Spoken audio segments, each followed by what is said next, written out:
be. धन्यवाद ma'am. सम्पूर्णमा नमस्कार। जेजोलुपा म सुनिता श्रेष्ठ, लाइन्स सुनिता श्रेष्ठ।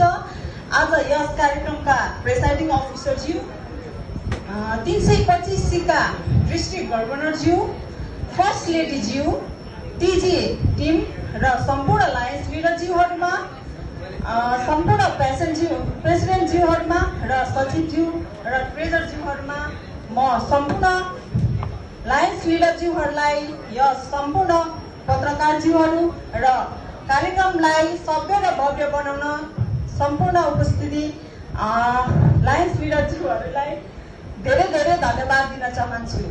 र यस हलमा आज म 25-26 की धरान लायन्स क्यापेबलको प्रेसिडेन्टको रूपमा अगाडि उभिरहँदाखेरि मेरो आदरणीय दिदी अम्बिका दिदीलाई एकदमै धेरै रेस्पेक्ट गर्न चाहन्छु।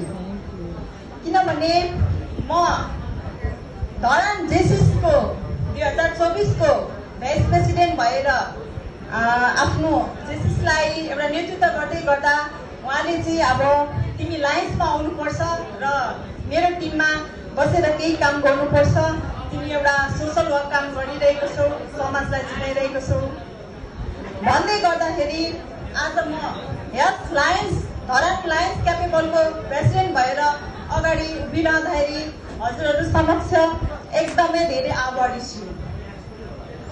र यहाँहरू सबैजनाले मलाई धेरैजनाले नै चिन्नुहुन्छ भन्ने लागेको छ, किनभने म विगत धेरै समय अगाडि 10 वर्ष अगाडि अथवा 15 वर्ष अगाडि चाहिँ म सोसल वर्कमा एउटा आफ्नो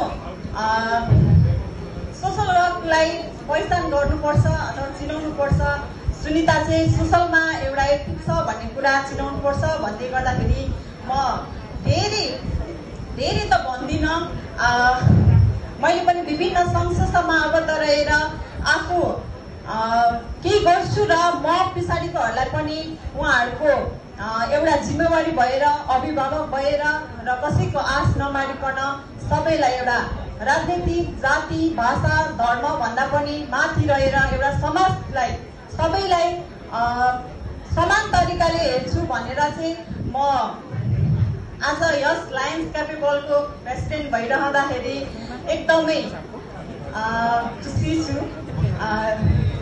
र अब धेरै त नभनौँ है, अब काम गर्दै जाँदाखेरि अब हजुरहरूको सल्लाह सुझावलाई फलो गरेर म चाहिँ अगाडि बढ्नेछु, हजुरहरूको सल्लाह सुझाव दिँदै भन्दै हवस्। Thank you.